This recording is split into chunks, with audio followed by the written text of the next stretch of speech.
السلام علیکم ورحمۃ اللہ وبرکاتہ۔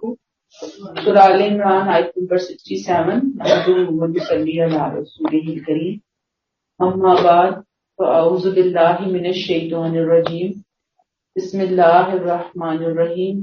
رب اشرح لی صدری ویسر لی امری واحلل عقدۃ من لسانی یفقہوا قولی رب زدنی علما۔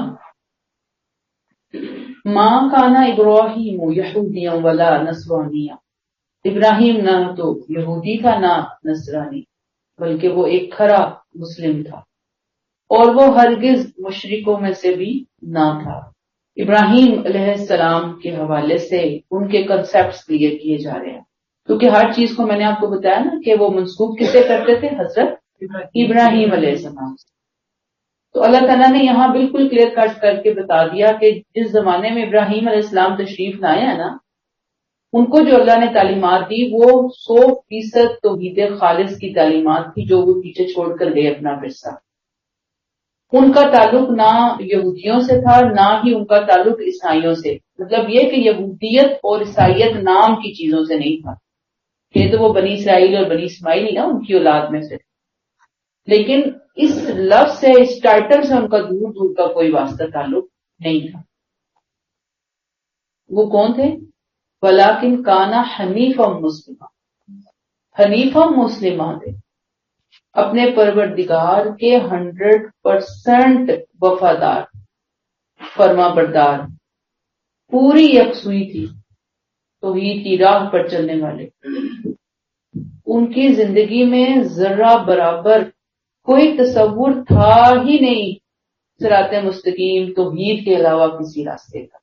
وما کان من المشرکین، وہ ہرگز شرک کرنے والوں میں سے نہ تھے۔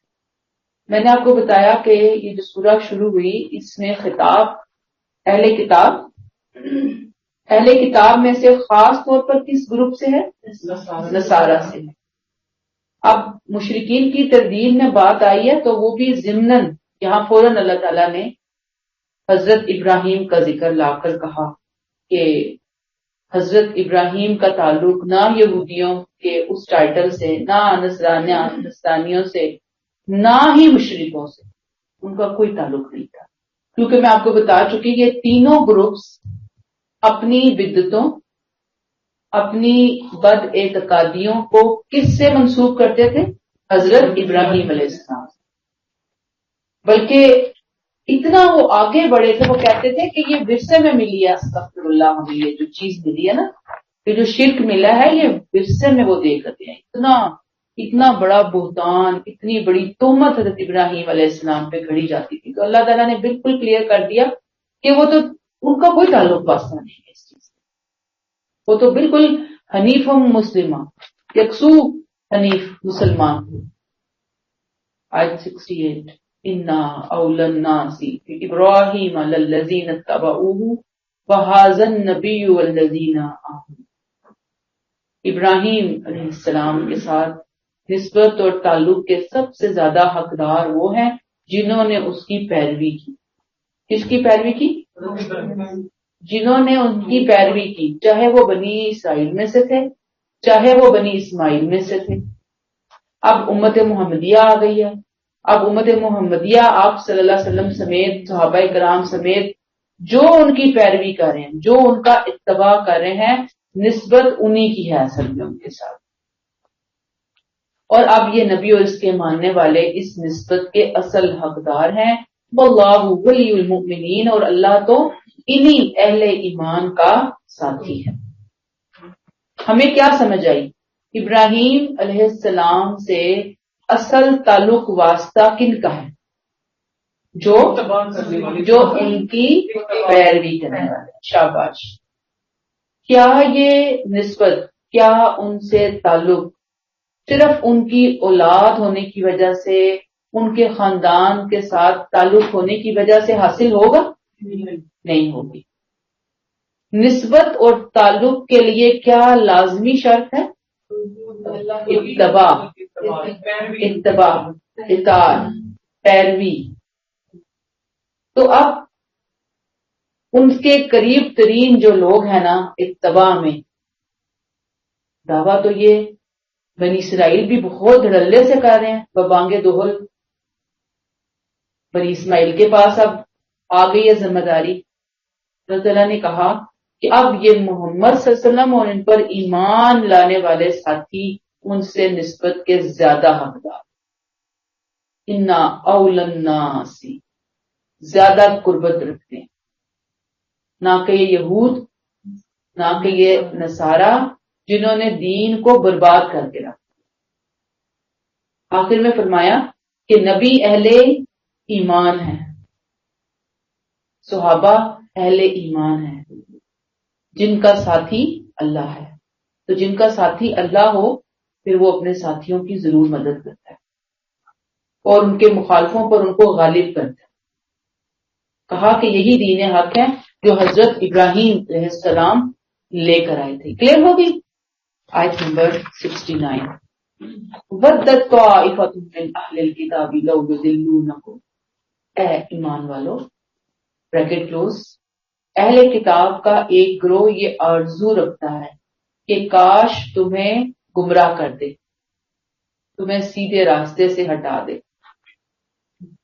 حالانکہ وہ اپنے آپ ہی کو گمراہ کریں مگر نہیں سمجھتے. ان میں سے پہلی آیت کا خطاب مسلمانوں سے ہے کہ وارننگ دی جا رہی ہے کہ یہود اور نصارہ یہ اچھی طرح جانتے ہیں کہ حضرت ابراہیم علیہ السلام کو یہودیت اور نصرانیت کی ان بدعات سے، میں نے کیا کہا، جو ان کی بد عقیدے تھے، ان کے غلط قسم کے خیالات، تصورات، ان کی مس انڈرسٹینڈنگز تھی، حضرت ابراہیم کا ان سے ذرہ برابر بھی کہیں کوئی تعلق واسطہ تھا ہی نہیں. لیکن وہ یہ جو کہتے تھے کہ یہ جو شرک ہمیں ملا ہے ان سے ورثے میں ملا، نبی کریم صلی اللہ علیہ وسلم نعوذ باللہ کوئی نیا دین پیش کر رہے ہیں، ابراہیم سے ہٹ کر کوئی دین پیش کر رہے ہیں، تو اللہ تعالیٰ کہتے ہیں کہ یہ سب ان کا منفی نیگیٹو پروپیگنڈا ہے، پروپیگنڈے کا حصہ ہے ان کا. کیوں ہے؟ کیوں کہہ رہے ہیں وہ پروپیگنڈا؟ یہ ساری باتیں وہ کیوں پھیلا رہے ہیں؟ یہ تاثر وہ کیوں دے رہے ہیں توحید کے برعکس تاثر؟ وَدَّتْ طَائِفَةٌ مِّنْ أَهْلِ الْكِتَابِ لَوْ يُضِلُّونَكُمْ، اہل کتاب کا ایک گروہ یہ چاہتا ہے، اس کی یہ خواہش ہے کہ اے نبی وہ آپ کو، آپ کے ساتھیوں کو سیدھے راستے سے گمراہ کر دے. یہ پروپیگنڈا اس وجہ سے. کون سا پروپیگنڈا بھی میں نے آپ کو بولا؟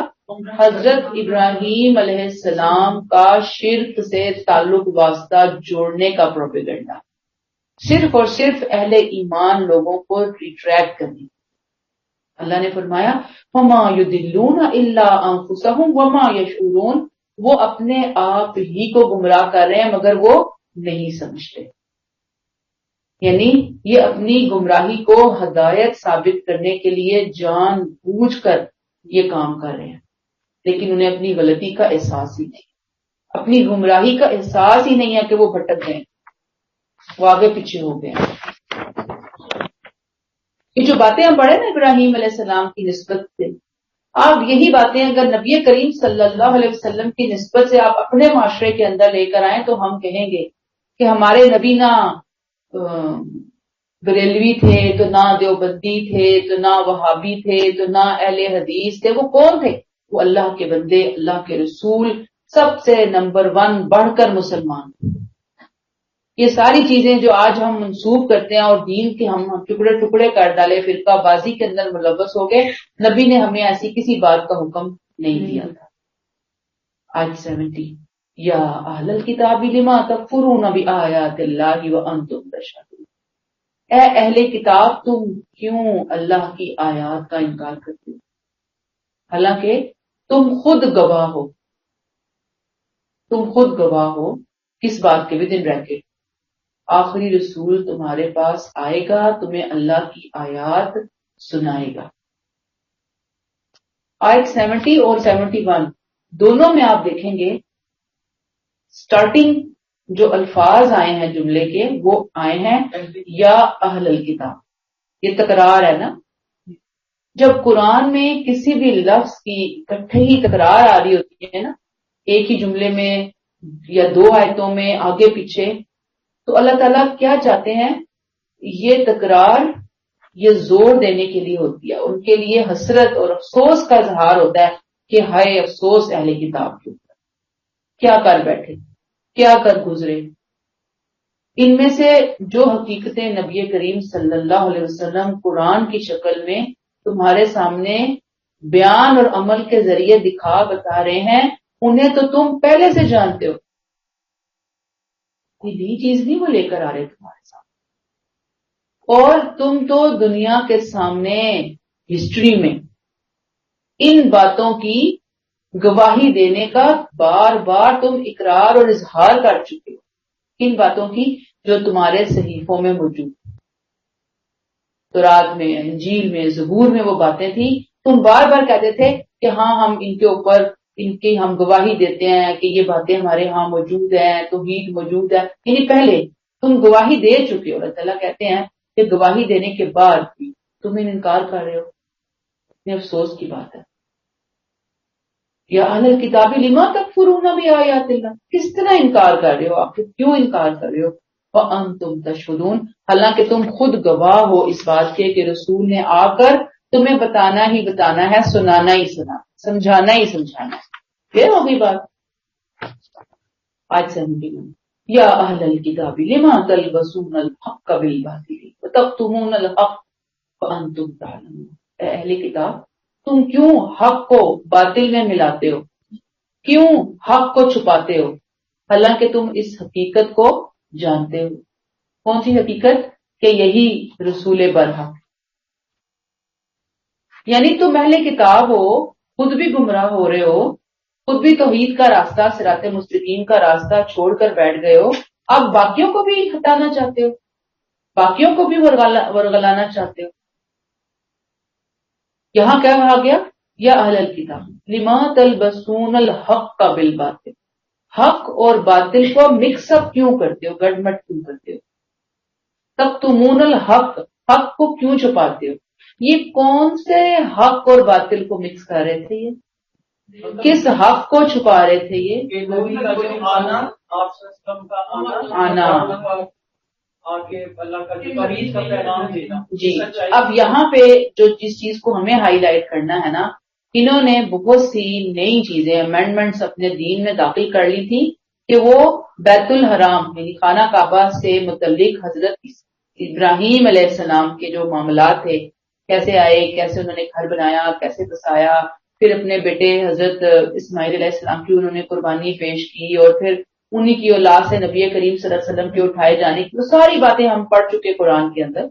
تو یہ جتنی باتیں تھیں نا، یہ سب ان باتوں کا انکار کرتے، کہ کہتے تھے نہیں وہ اسماعیل علیہ السلام نہیں تھے، وہ تو اسحاق علیہ السلام، وہ خانہ کعبہ نہیں تھا، وہ تو بیت المقدس فلسطین کے قریب کوئی جگہ تھی جہاں پہ وہ انہوں نے یہ سارا معاملہ کیا تھا۔ یعنی معاملہ کیا تھا ابراہیم علیہ السلام، لیکن کیا کہاں تھا؟ کہیں اور کیا تھا، یہاں نہیں ہوا تھا۔ گویا انہوں نے حق اور باطل کو گڑمٹ کر دیا، حق کو چھپا دیا، اور یہ کام کیسے ہوا، کب ہوا، یہ لقب کیسے لگا، یہ ڈھاکہ کب ڈلا علم کے اوپر؟ وَأَنْتُمْ تَعْلَمُونَ، جانتے بوجھتے۔ ایسا نہیں تھا کہ وہ ان سچائیوں سے، ان حقیقتوں سے بے خبر تھے، ان کے اسکالرز ہر چیز کو جانتے تھے، اور انہوں نے لوگوں کو غلط پٹی بنائی، غلط سائڈ پر لے گئے۔ تو اللہ تعالیٰ نے کہا جان بوجھ کے ایسی حرکتیں کر رہے، کلیئر ہوگی نا؟ آیت نمبر 72 وَقَالَتْ طَائِفَةٌ مِّنْ أَهْلِ الْكِتَابِ آمِنُوا بِالَّذِي، اور اہل کتاب میں سے ایک گروہ کہتا ہے کہ مسلمانوں پر جو چیز نازل ہو رہی ہے اس پر صبح کو ایمان لاؤ اور شام کو اس کا انکار کر دو۔ وجن بریکٹ، شاید اس ترکیب سے یہ لوگ اپنے ایمان سے پھر جائیں، بریکٹ کلوز، تاکہ وہ بھی برگشتہ ہو جائیں، یعنی پھر جائیں، ادھر ادھر ہو جائیں۔ اب اس آیت سے لے کر آگے اہل کتاب میں سے خاص طور پر یہود کی سازشوں کا ذکر کریں گے اللہ تعالیٰ، ان کی شرارتوں کا ذکر کریں گے۔ یہ سازشیں، یہ شرارتیں کیوں ہو رہی تھی؟ مسلمانوں کو دین سے ڈی ٹریک کرنے کے لیے. پھر یاد رکھیے یہ سازش ایک مخصوص گروپ کی تھی، سارے نہیں کر رہے تھے، کچھ لوگ لگے ہوئے تھے، انہوں نے کمر باندھی ہوئی تھی اس کام کو کرنے کے لیے. اب قرآن کا ایک بڑا زبردست آپ کو انداز پتہ چلے گا کہ جس پارٹی کا جرم ہوتا ہے نا، قرآن اسی پارٹی کو ہائی لائٹ کرتا ہے کہ فلاں نے کیا، یہ ایسے کرنے والے لوگ. وہ سب کو نہیں کہتا کہ چند کی شرارت ہے اور اللہ تعالیٰ پوری قوم کو ہی مورد الزام ٹھہرا لے. ہمارے یہاں تو یہ ہوتا ہے نا، لوگ بڑے خود کو انصاف پسند کہتے ہیں، لیکن غلطی ایک ہی ہوتی ہے، رگڑا پوروں کو ملتا ہے. ایک کو کہنے کی ضرورت نہیں ہوتی، ان کے اندر بزدل ہوتے ہیں اصل میں وہ، لیکن رگڑا سب کو دے رہے ہوتے ہیں. کہتے ہیں گیہوں کے ساتھ گھن بھی پستے ہیں. تو بات یہ ہے کہ یعنی حق نہیں صحیح ہو رہا ہوتا نا، بیان نہیں ہو رہا ہوتا. تو یہ انصاف پسندی وہ کہتے تھے، اور اللہ تعالیٰ کہتے ہیں کہ یہ جو لوگ کہہ رہے ہیں، اب وہ کیا کہتے ہیں ذرا سنیے. قالت طائفۃ من اہل الکتاب آمنوا، اہل کتاب میں سے ایک گروپ ہے جو یہ بات کرتا ہے ایمان لے آؤ. بالذی انزل علی الذین آمنوا، یہ مسلمانوں پر جو چیز نازل ہو رہی ہے نا اسے مانو. انہوں نے ایک طرح سے یہ تدبیر کہہ لیں، پالیسی جو اختیار کی وہ کہہ لیں. وجہ النہار، صبح جاؤ وہ ہاں زبردست، کیا شاندار کلام نازل ہوا ہے، اتنا زبردست اللہ کا حکم آیا ہے، جاؤ صبح مانو. اور کیا کرو، وَقْفُرُوا آخِرَہُ، شام کو جاؤ دوبارہ اور کہو کہ نہیں ہمارا تو دل مطمئن ہی نہیں ہوا، ہم نے تو لیا، ہم نے تو بڑے شوق سے لیا، ہم نے بڑے اخلاص سے لیا، ہماری تو انٹینشن تھی، ہم تو عمل کرنا چاہتے تھے، ہمیں نہیں سمجھ آئی، بات کوئی دل کو نہیں لگی، کوئی بات دماغ کو نہیں لگی، لہذا ہم انکار کریں گے. دیکھیں نا کتنا بیڈ امپریشن تھا ان لوگوں کے اوپر جو کہ آنا چاہ رہے ہیں، ویٹنگ لائن میں لگے ہوئے ہیں، کیوں میں لگے ہوئے ہیں نا، آنا چاہ رہے ہیں. وہ لوگ جو بھی نئے آئے ہیں، جو پکے ہو گئے ان کی بات تو نہیں، لیکن ابھی بہت سارے لوگ تھے نا، رلے ملے مکس اپ چل رہا تھا، کمزور ایمان کے بھی لوگ تھے. ان کے لیے یہ ایک تاثر چھوڑتے تھے کہ اگر دین میں کچھ ہوتا تو ہم اتنے اہل علم ہو کر کیا یہ کرتے کہ ہم جاتے مانتے اور ماننے کے بعد پھر نکل کر آتے. اٹس مین کہ اس کے اندر کوئی سچائی نہیں، یہ کوئی ڈاؤٹ فل چیز ہے، یہ تعلیم صحیح نہیں ہے. یعنی اس طرح کا ان کا انداز تھا، لعلہم یرجعون، تاکہ باقی لوگ بھی پھر جائیں، اپنے ایمان سے پھر جائیں، علیحدگی اختیار کریں. گویا یہ ان کا یہود کے ایک گروپ کا منصوبہ تھا، ان کی چال تھی کہ آپ کے ساتھ چلیں گے، پھر اسلام کی خرابیوں کا ذکر کریں گے، پھر آپ سے علیحدگی اختیار کریں گے. جو نئے آنے والے ہیں ان کا اعتماد، ان کا یقین سب پارا پارا ہو جائے گا، اور بہت سارے لوگوں کو وہ ہٹا کر لے جائیں گے، سونامی بن کر آئیں گے، بہا کر لے جائیں گے اپنے ساتھ. اور میں آپ کو بتاؤں، پہلے بھی بتا چکی کہ عرب اہل کتاب کو بڑا اہم مقام دیتے تھے، ایک طرح سے ان کو اپنا مذہبی میدان میں لیڈر مانتے تھے، قائد مانتے تھے. پڑھے لکھے لوگ تھے یہ زیادہ تر، عرب جو تھے وہ زیادہ تر ان پڑھ لوگ تھے، جو فارمل قسم کا لکھنا پڑھنا وہ نہیں جانتے تھے. تو اب جو اتنے پڑھے لکھے نہیں تھے، تو اب پڑھا لکھا بندہ کوئی اٹھ کے بات کرے گا تو آپ کہیں گے بھی اتنے پڑھے لکھے ہیں، اتنی ان کو دین کی سمجھ ہے، غلط تو نہیں کہہ سکتے، غلط تو نہیں ہو سکتے. اور سیکنڈ یہ کہ یہ مالدار بھی تھے، صرف پڑھے لکھے نہیں تھے، مالدار بھی تھے، اور پھر ان اربوں کو قرضے بھی دیتے تھے. یعنی بہت سارا معاملات ہیں ان کے، تو جس کی وجہ سے انہیں یقین تھا کہ ان کی یہ پالیسی، ان کی یہ سازش چال کامیاب ہوگی اور لوگوں کے اوپر اس کا اثر پڑے گا اور لوگ ٹوٹیں گے. آپ صلی اللہ علیہ وسلم یہ کلیئر ہو گئی بات. آج بھی ہم کہتے ہیں نا بھی اتنی دنیا کرتے ہیں، اتنے لوگ یہ کام کر رہے ہیں، تو غلط تو نہیں ہو سکتا نا، آخر کچھ نہ کچھ تو حقیقت ہوگی نا اس فلاں بات کے اوپر. عقل سے سوچنا چاہیے کہ ساری جو اکثریت ہے وہ ہمیشہ سچ پہ نہیں ہوتی، سیدھے راستے پہ نہیں ہوتی، اور پڑھے لکھے ہو کر اس طرح کی کوئی بات کرے تو پھر اور سوچنا چاہیے بندے کو کہ پتہ نہیں دین کہاں سے لیا، کیسے حاصل کیا ہے۔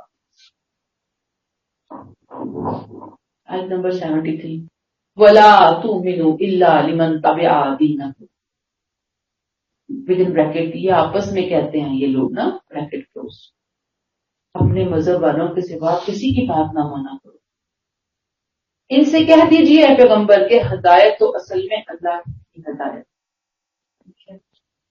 ودن بریکٹ یہ کہتے ہیں مزید کہ ان مسلمانوں کی بات کا اعتبار نہ کیا کرو، کہیں ایسا نہ ہو بریکٹ کلوز کہ اس طرح کی چیز کسی اور کو بھی مل جائے جس طرح کی چیز تمہیں ملی ہے، یا تمہارے خلاف تمہارے رب کے حضور دلیل پیش کر سکے۔ ان سے کہیے کہ فضل تو اللہ کے اختیار میں، وہ جس کو چاہتا ہے اپنے قانون کے مطابق عطا فرماتا ہے۔ اللہ بڑی وسعت والا ہے، بڑے علم والا ہے۔ یہ وہی رویہ آیت 72 میں ہم نے پڑھا کہ صبح جاؤ مانو، دوپہر کوئی کار کر کے نکل آؤ، وہ اگلی باتیں بھی آپس میں یہی کر رہے ہیں۔ وہ کیا کہتے ہیں کہ اپنے مذہب والوں کے سوا، اپنے یہودی گروپس کے علاوہ، اور یہودیوں کے اندر بھی وہ جو ہمارا ایک خاص ٹپیکل گروپ ہے اس کے علاوہ کسی کی بات نہیں سنی، کسی کی بات نہیں مانی،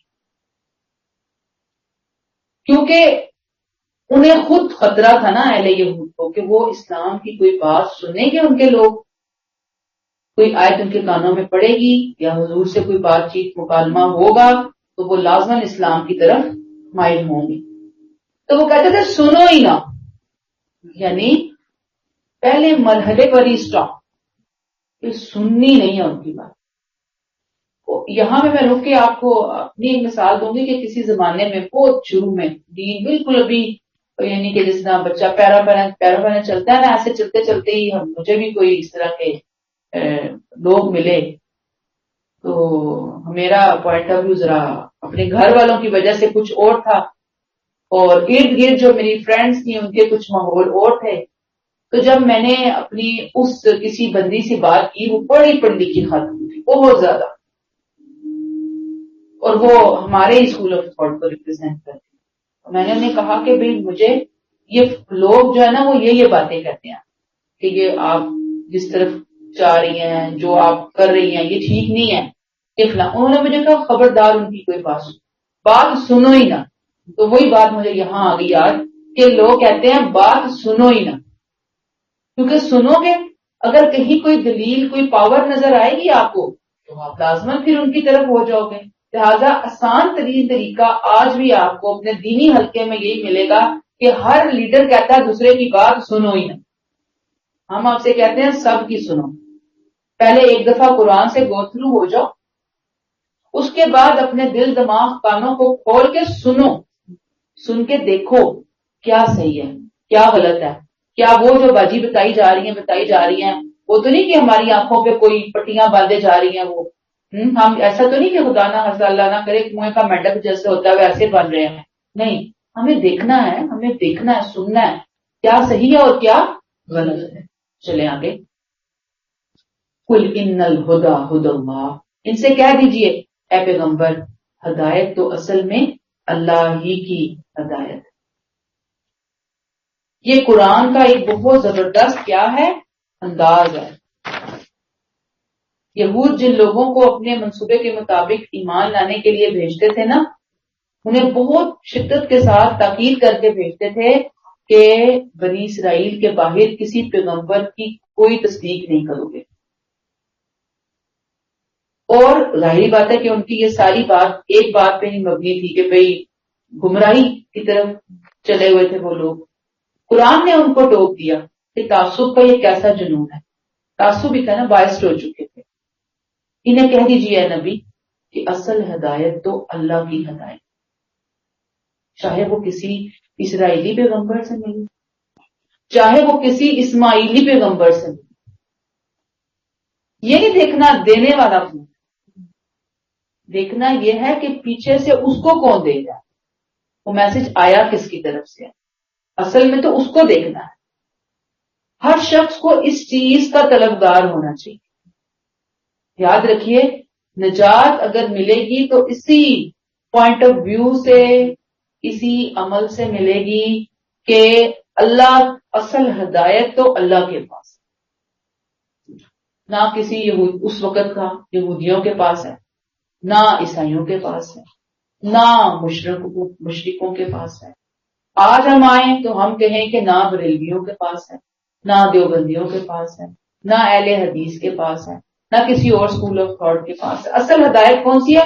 اللہ کی ہے۔ کہاں ہے، کیسے ہے، وہ صراط مستقیم کیا ہے؟ اللہ سے دعا کیجیے، اللہ راستے کھولے گا، اللہ دماغوں کے اندر ڈالے گا بات کہ کیا ہے، کیسے ہے اور کیسے لینا ہے۔ فرمایا ایوتا احد مثل ما اوتیتم، یہ مزید اپنے لوگوں کو کہتے تھے کہ مسلمانوں کی بات کا اعتبار نہیں کرنا، ان سے ذرا دور دور رہو۔ کہتے تھے بریکٹ کلوز، اس طرح کی چیز کسی اور کو مل جائے، کہیں ایسا نہ ہو کہ اس طرح کی چیز کسی اور کو بھی مل جائے، ماں اوتیتم جیسے تمہیں ملی ہے۔ اب یہ کیا بات ہے؟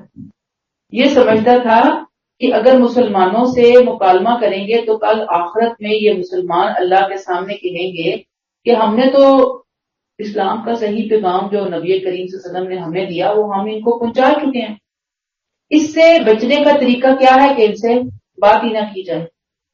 اور اگر آج رسول کے حق میں کوئی بات ان کے کسی آدمی کی زبان سے نکل گئی، یعنی رسول صلی اللہ علیہ وسلم کی سچائی، ان کے حق ہونے کی بات، کیونکہ ان یہودیوں کو یہ بات تو پتا تھی کہ یہ سچے ہیں پر حق ہیں، جب ان کا انٹریکشن ہوگا، ان کی اپنی محفلوں میں بات بھی ہوتی تھی، پھر وہ قسمیں کھا کھا کر کہتے تھے کہ ہم نہیں مانیں گے۔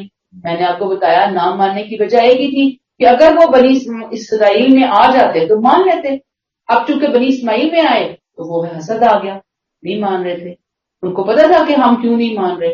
تو یہ کہتے تھے کہ کہیں ایسا نہ ہو کہ تم لوگ جاؤ اور تمہاری زبان سے کوئی بات مسلمانوں کی محفل میں نکل جائے نبی کریم صلی اللہ علیہ وسلم، محمد صلی اللہ علیہ وسلم کے حق میں، اور مسلمان قیامت کے دن کیا کریں، وہ اس کو تمہارے لیے کوئی حجت بنا لیں۔ ٹھیک ہے نا، مسلمان کہیں کہ ہمیں انہوں نے تو بتایا تھا ایوتا احدم مثل ما اوتیتم، جیسے تمہیں ملی ایسے کسی اور کو بھی چیز نہ مل جائے، او یحاجوکم عند ربکم، اور یہ تمہارے خلاف تمہارے رب کے حضور دلیل پیش کر سکے۔ قل ان الفضل بید اللہ، ان سے کہہ دیجئے کہ فضل تو اللہ کے اختیار میں ہے۔ فضل کس کے ہاتھ میں ہے؟ سارے کا سارا اللہ کی۔ اللہ کے فضل پر کسی کا کوئی ٹھیکہ نہیں ہے، ٹھیکہ نہیں لیا ہوا۔ اللہ جسے چاہتا ہے اپنے فضل سے نوازتا ہے، اور یہاں پہ فضل کیا ہے؟ خاص طور پر نبوت، ہدایت اللہ نے ان کو عطا۔ واللہ قل یؤتیہ من یشاء، جسے چاہتا ہے وہ عطا کرتا ہے، واللہ واسع علیم، اللہ بڑی وسعت والا اور بڑے علم والا ہے، یعنی اس کے سامنے تمام انسان موجود ہیں۔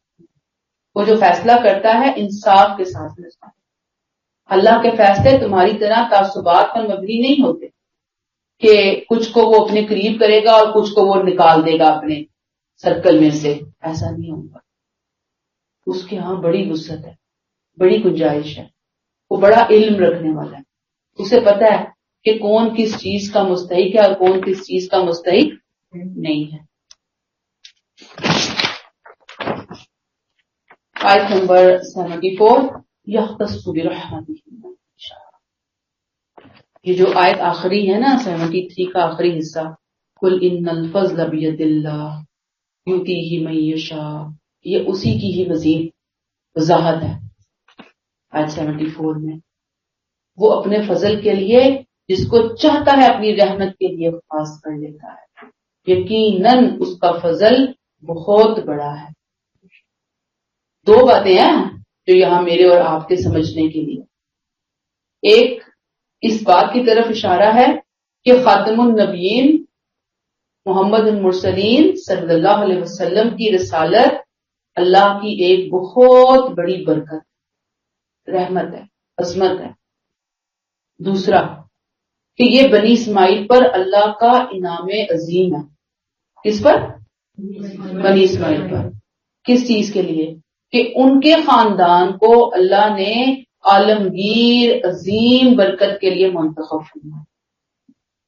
یعنی ایک نبی کو منتخب کیا، اللہ نے اپنی برکت کی. دوسرا بنی اسماعیل پر احسان ہوا اللہ کہ ان کے خاندان کو اللہ نے اس برکت کے لیے چن لیا، ٹائٹل مل گیا. تو ظاہری بات ہے کہ اس سے دو باتیں نکلیں گی کہ ایک یہ کہ نبی بنی اسماعیل پر یہ حق ہے کہ وہ اللہ کے اس عظیم احسان کی قدر کریں، اس کے شکر گزار ہوں. اور بنی اسماعیل کے غصے اور حسد کے باوجود اللہ نے اپنی اس عظیم برکت سے امیوں کو نوازا، وہ جسے چاہے اپنی رحمت سے نواز. یہ دو باتیں پتہ چلتی ہیں. اس کے ارادے میں کوئی دخل اندازی نہیں کر سکتی. یختص برحمتہ من یشاء، وہ جس کو چاہتا ہے اپنی رحمت کے لیے خاص کر لیتا ہے. یقیناً اس کا فضل بہت بڑا ہے. اللہ ذو الفضل العظیم، اس کے فضل کی کیا بات ہے، اس کی شانوں کی کیا بات ہے. کون آئے گا رکاوٹ ڈالنے اس کی مرضی، اس کی منشا کے اندر. اس نے چاہا، بنی اسرائیل کو بڑا موقع ملا، بہت دیا. اب اس کی منشا تھی کہ وہ بنی اسماعیل کو دے گا. کیوں دے گا، کیسے دے گا، ہم ریزن وہ ساری ہسٹری پڑھ چکے ہیں. آیت 75 وَمِنْ أَهْلِ الْكِتَابِ مَنْ إِنْ تَأْمَنْهُ بِقِنْطَارٍ يُؤَدِّهِ إِلَيْكَ within bracket. تم ان سے توقع رکھتے ہو کہ تمہارے پیغمبر کے معاملے میں یہ انصاف کی بات کہیں گے، حالانکہ صورتحال یہ ہے کہ بریکٹ کلوز. ان اہل کتاب میں ایسے لوگ بھی موجود ہیں کہ اگر تم ان کے پاس امانت کا ڈھیر بھی رکھوا دو تو وہ تمہیں ادا کریں گے. ان میں ایسے لوگ بھی ہیں کہ اگر تم ان کی امانت میں 1 دینار بھی دے دو تو وہ اس وقت تک تمہیں واپس ادا نہیں کریں گے جب تک تم ان کے سر پر سوار نہ ہو. اس کا سبب یہ ہے کہ یہ لوگ کہتے ہیں کہ ان امیوں کے معاملے میں ہم پر کوئی الزام نہیں، اور حقیقت یہ ہے کہ جانتے بوجھتے لوگ اللہ پر جھوٹ باندھتے ہیں. اب اللہ تعالیٰ نے یہاں بنی اسرائیل کے ذہن کو، ان کے کردار کو بہت کلیئر کر کے پیش کر دیا امیوں کے بارے میں، کہ وہ ان امیوں کے مالوں کو ہڑپ کر جانے میں، ان کے مال میں خیانت کرنے میں کوئی برائی نہیں سمجھتے، بلکہ وہ اس کو عین دینداری سمجھتے ہیں اور اپنا رائٹ سمجھتے ہیں. یعنی کیا سمجھتے ہیں؟ اس کو اپنا رائٹ ہے، ہمارا حق ہے. اور یہ دینداری ہے، یہ تقویٰ ہے، یہ کوئی گناہ نہیں ہے، یہ کوئی برائی نہیں ہے. کن کے مال ہڑپ کرنا؟ امیوں کے مالوں کو ہڑپ کرنا. یہود کا نظریہ تھا کہ تورات میں دوسروں کا مال باطل طریقے سے کھانے کی جو ممانعت ہوئی ہے اس کا تعلق اپنی ہی قوم سے، یعنی بنی اسرائیل کا مال نہیں کھا سکتے، باقی بنی اسرائیل کے باہر جتنی بھی قومیں ہیں ان سب کا مال وہ کھا سکتے، خیانت کر سکتے ہیں. چنانچہ ان کے علماء کرام کا فتویٰ تھا کہ لوگوں کے مال ہڑپ کر جانے میں کوئی عیب کی بات نہیں ہے، بلکہ اللہ نے تمہیں اس کی اجازت دی. عام کھاتے تھے، سرے عام، کھلے عام کھاتے تھے، اس کو اپنا حق سمجھ کے کھاتے تھے. اب اللہ تعالیٰ ان کے کردار کو سامنے لیتے ہیں. میں تھوڑا سا بیک گراؤنڈ بیان کر دیا نا. اللہ تعالیٰ کیا کہتے ہیں؟ سارے ایک جیسے نہیں ہیں. وَمِنْ أَهْلِ الْكِتَابِ مَنْ إِنْ تَأْمَنْهُ بِقِنْطَارٍ يُؤَدِّهِ إِلَيْكَ. ویسے تو اے نبی صلی اللہ علیہ وسلم، اے صحابہ، آپ سمجھتے ہو کہ یہ انصاف کریں گے؟ انصاف تو کوئی نہیں کریں گے. ہاں، ان میں ایک گروپ اچھا ہے کہ اگر آپ ان کو امانت کا ڈھیر بھی دے دو نا تو وہ جوں کا توں تمہیں واپس کر دیں گے. اتنے امین ہیں، انہوں نے اپنے دین کو لیا ہوا ہے. اللہ تعالیٰ نے کیا کہا کہ وہ اتنی بڑی امانت، جبکہ ان کے ہم مذہب لوگ اس کو اپنے لیے یوں سمجھ لیں کہ ایک ٹرن والا سمجھ کر کھا رہے ہیں، ادھر ادھر سے لوٹ مار ہو رہی ہے. اتنا ایسا گروہ بھی موجود ہے ان کے اندر کہ جو اس مال کو بہت اچھے طریقے سے ادا کرے گا. بہرحال اس میں کچھ لوگ ایسے ہیں جو کیا کرتے ہیں منہم من ان تأمنہ بدینار، اگر ان کو آپ 1 دینار بھی دینا بطور امانت، لا یؤدیہ الیک، سوال نہیں پیدا ہوتا کہ تمہیں وہ واپس کر دیں، الا ما دمت علیہ قائما، یہاں تک کہ تم ان کے سر پہ نہ سوار ہو، کھڑے ہی نہ ہو جو کہ دو دو دو 1 دینار۔ کہاں وہ لوگ کہ جن کو ڈھیروں ڈھیر مال دیا وہ واپس کر دیں گے، کہاں وہ کہ جو 1 دینار کے حوالے سے بھی خیانت کر دیں گے۔ یہ کیوں کرتے ہیں؟ ذالک بانہم قالوا لیس علینا فی الامیین سبیل، یہ کہتے ہیں کہ ان امیوں کے معاملے میں ہم پہ کوئی الزام نہیں، یہ امی اور باقی جو غیر مذہب کے لوگ ہیں ہم ان کے ساتھ اس طرح کی بات کر سکتے ہیں، اور یہ کوئی جرم نہیں ہے، کوئی زیادتی نہیں ہے۔ یقولون علی اللہ الکذب وہم یعلمون، یہ بات وہ جان بوجھ کر جھوٹ باندھتے ہیں۔ اللہ نے ان کو کوئی ایسی پرمیشن نہیں دی، اللہ نے کوئی انہیں لائسنس نہیں دیا ہوا کہ جاؤ جس طرح چاہے لوگوں کے مال ہڑپ کر جاؤ، کھا جاؤ، پی جاؤ، اللہ نے ایسی کوئی بات نہیں۔ اللہ تعالیٰ یہاں پہ بتا یہ رہے ہیں کہ یہ جو پہلا گروپ ہے نا امانت داروں کا گروپ، یقیناً یہ جلد یا بدیر آ جائیں گے اسلام قبول کرنے میں، خیر ہے ان کے، خیر ان کو لے آئے گی، اور جو نہیں مان رہے، جو اس طرح کی حرکتیں کر رہے ہیں، وہ تو کسی صورت میں نہیں آئیں گے۔ اب دیکھیں کہ یہ جو دور اللہ نے بیان کیا، 2 گروپس کو سامنے رکھ کر 2 گروپس کی مثال دی، یہ وہ دور ہے جب کہ اسلام دشمنی میں یہ اہل کتاب اپنے ٹاپ پہ پہنچے ہوئے، لیکن قرآن کا انداز دیکھیں، منصفانہ تجزیہ دیکھیں، غیر جانبدارانہ تجزیہ دیکھیں کہ اللہ نے جو ان میں سے اچھے لوگ ہیں نا ان کو ان کی تعریف کر دی، اچھے بھی ہیں وہ، اللہ اسلام نہیں لائے ہوئے، اچھے ہیں، لیکن اشارہ تھا کہ وہ اچھے آ جائیں گے آپ کے ساتھ، لہذا اچھوں کی اچھائی کو بیان نہ کرنا یہ بھی زیادتی، اور یہ اللہ تعالیٰ کے بارے میں بڑی غلط نامناسب بات کرتے ہیں، ناانصافی والی بات کرتے ہیں، اور وہ یقولون علی اللہ الکذب، جھوٹ ہے یہ ناانصافی کیا ہے؟ جھوٹ ہے اللہ کے۔ کون سی بات کا جھوٹ ہے؟ کہ یہ مال کھانے کا حکم اللہ نے ہمیں دیا، یہ اللہ پہ الزام لگاتے ہیں، حکم یا جان بوجھ کے پتہ سب کہ کیا کر رہے ہیں۔ یاد رکھیے اللہ ایسا کوئی غیر منصفانہ قانون نازل نہیں کر سکتا، اللہ کے قوانین سب کے لیے یکساں ہیں۔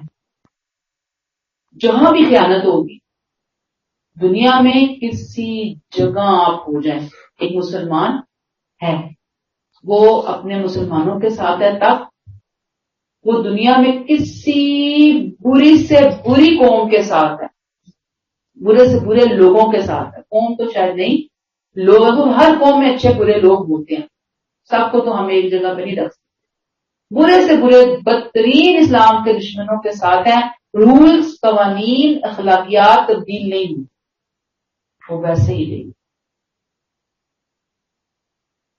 اللہ نے اس چیز کی کبھی کسی کو اجازت نہیں، نہ کسی شخص کو نہ کسی قوم کو، لیکن آج افسوس کی بات، اللہ نے کہ قرآن میں یہ جو سورہ البقرہ ایسے ہی پہلے نہیں آ گئی، بار بار یہود و نصارہ کے رویوں کو ڈسکس کیا جا رہا ہے، کیونکہ یہ چیزیں مسلمانوں میں بہت تیزی کے ساتھ آتی رہی ہیں، آتی رہیں گی۔ وجہ قرآن سے دور، کیسے دور ہیں؟ غور و فکر کے ساتھ نہیں جڑے ہوئے، قرآن سے سمجھ کے ساتھ نہیں جڑے، ویسے بہت پڑھتے ہیں، سمجھ کوئی نہیں ہے، انڈرسٹینڈنگ کوئی نہیں ہے۔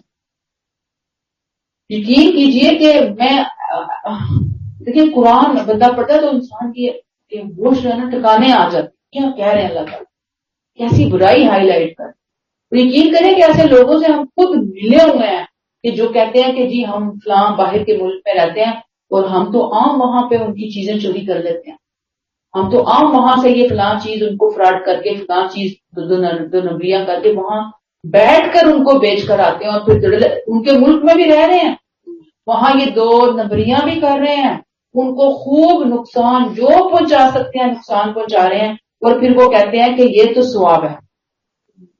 یعنی میں آپ کو کہیں سنی سنائی باتیں نہیں ہیں، یہ خود لوگوں کی بتائی ہوئی باتیں ہیں، تو وہ لوگ کہتے ہیں ہم کرتے ہیں، اتنی اتنی لمبی داڑیاں، اتنا اتنا دین گھروں کے اندر، یہ ہمارا دین ہے.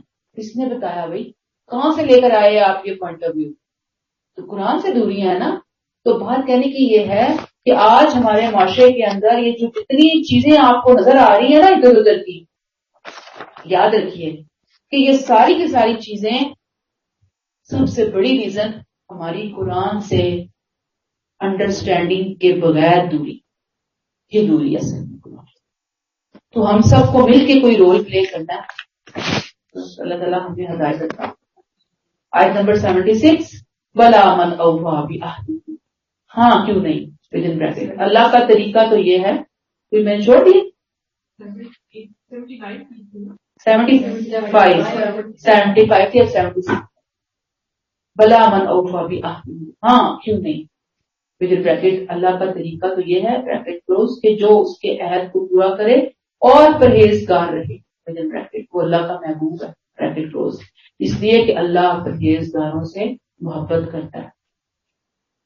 اللہ کہتے ہیں یہود کی بڑی سخت قسم کی غلط فہمی ہے اپنے بارے میں کہ ان کا اللہ کے ہاں کوئی بڑا خاص قسم کا اسپیشل قسم کا مقام اور مرتبہ ہے، جس کی وجہ سے وہ خود کو دوسروں سے برتر پوزیشن پہ رکھ کر امیوں کے معاملے میں سمجھتے ہیں کہ ہماری کوئی لائبلٹی نہیں ہے، ہماری کوئی ذمہ داری نہیں ہے، ان سے نیکی کرنا، ان کے ساتھ امانت کی ادائیگی کا معاملہ کرنا ہمارے اوپر لازم ہے کیونکہ ہم بہت نیک ہیں، ہم بہت صالح انسان ہیں. اللہ تعالیٰ کہتے ہیں نہیں، اللہ کے ہاں نیک کون ہے، اللہ کے ہاں بزرگ اور برتر کون ہے؟ جو اللہ سے کمٹمنٹ کرے اور پھر اس کو پورا کرے، ہر طرح کے حالات میں اپنی کمٹمنٹ کو پورا کرنے والا. بلا من اوفا بعہدہ، اپنے عہد کو، اپنی کمٹمنٹس کو نبھانے والے لوگ. نمبر 2 واتقا، اور تقویٰ کی، اللہ کے حدود کی، اس کی باؤنڈری وال کی حفاظت کرنے والے لوگ. فإن اللہ یحب المتقین، اللہ ایسے پرہیزگاروں سے محبت کرتا ہے. یہ پرہیزگار ہوتے ہیں. پرہیزگار کون ہوتے ہیں؟ صرف دام نے ہاتھ کے نہیں، اوفا بعہدہ واتقا، جو یہ کام کر رہا ہے. واتقا متقین میں بہت سی اور چیزیں آتی ہیں، لیکن یہاں اس آیت کے کانٹیکسٹ میں ان 2 چیزوں کو ہائی لائٹ کیا گیا. اوفا بعہدہ واتقا، یہ کام کریں گے وہ اللہ کے نزدیک متقی ہیں، اور جو متقی ہوں گے پھر اللہ ان سے محبت کرے گا، اللہ ان کو دوست رکھے گا. اور جو اللہ کے عہد کو، اس کی حدود کو توڑنے والے ہیں، یعنی من اوفا بعہدہ کا الٹ کر لیں، واتقا کا الٹ کر لیں، تو جو 2 کام نہیں کریں گے تو آپ بتائیں وہ خیالی پلاؤ بناتے رہیں، ہم بڑے محبوب، ہم بڑے اللہ کے دوست، ہم بڑے پہنچے ہوئے، ہم یہ ہم وہ کرتے رہیں، اللہ کی نظر میں ان کا کوئی مقام اور ویلیو نہیں ہے. کلیئر ہوگی بات؟ آیت نمبر 77 ان الذین یشترون بعہد اللہ، اس کے برخلاف وہ لوگ جو اللہ کے عہد اور اپنی قسموں کو ایک حقیر قیمت کے عوض بیچتے ہیں، ان کے لیے آخرت میں کوئی حصہ نہیں. قیامت کے دن اللہ نہ ان سے بات کرے گا، نہ ان کی طرف دیکھے گا، نہ انہیں پاک کرے گا ود ان بریکٹ گناہوں سے، بلکہ وہاں ایسے لوگوں کے لیے دردناک عذاب. کیا بات سمجھائی جا رہی ہے یہاں اس آیت سے آگے اہل کتاب کی عہد شکنی کا اللہ ذکر کرے، بلکہ عہد فروشی کا، اور پھر اللہ کا غضب، اس کے غصے کا ذکر ہوگا.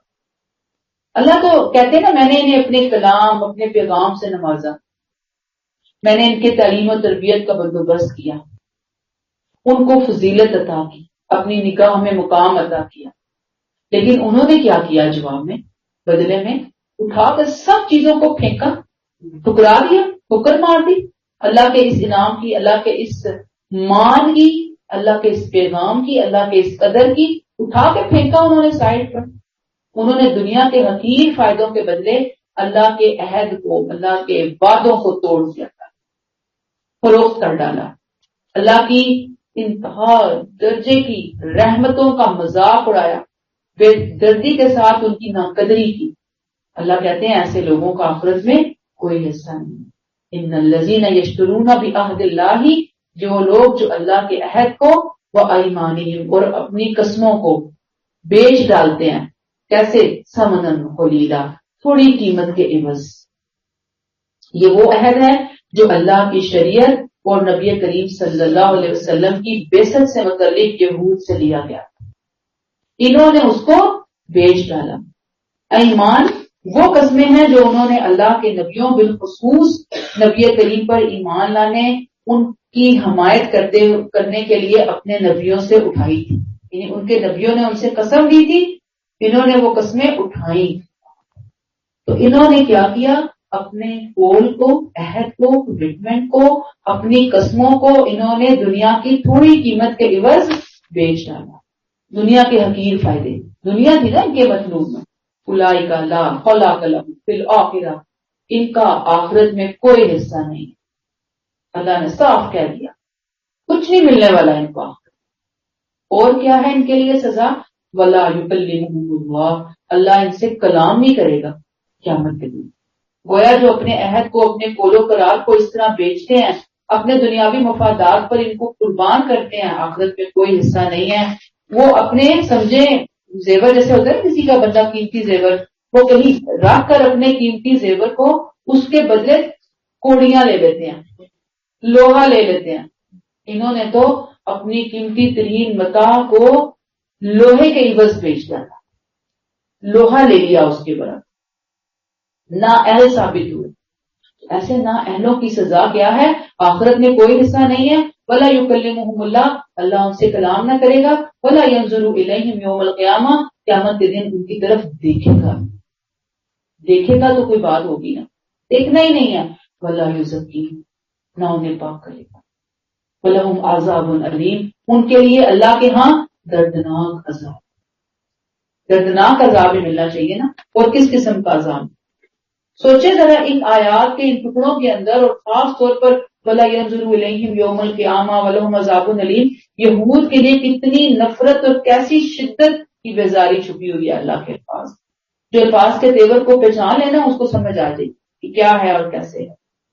اللہ نے اتنا زبردست ان کا ساتھ معاملہ کیا، اتنا ان کو آنر دیا، اور انہوں نے کیا کیا؟ اتنی سخت ناقدری کی.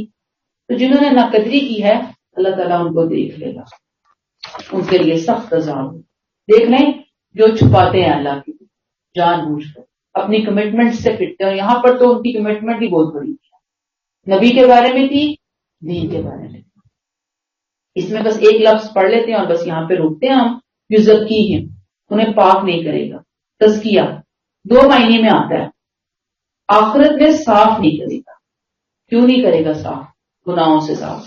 کیونکہ دنیا کے اندر صفائی کا موقع تھا جو انہوں نے کھو دیا. تو جو دنیا میں اپنی صفائی نہ کروا سکے، اپنے گناہوں سے نہ نکل سکے، آخرت میں بھی ان کو نہیں ملنے والی ہے صفائی.